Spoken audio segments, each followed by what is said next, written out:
Da li bi da pravi Snježka, daj dođi igraj se. Izađi sada molim te, jer volim te, nedostaješ mi baš.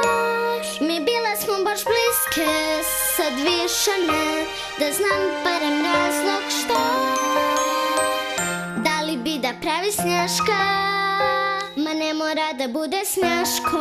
Odvozi Ana! Ćao sad.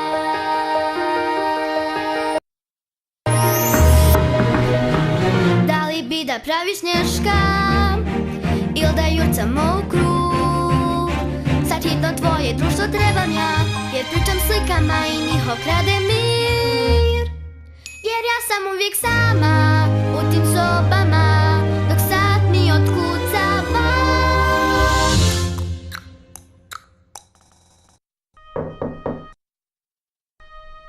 Elsa, znam da si unutra, sad tebe pitaju me svi.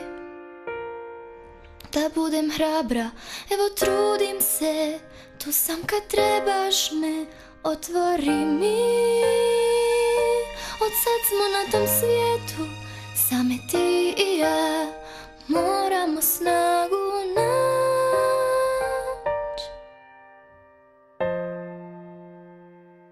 Da li bi da praviš Snježka?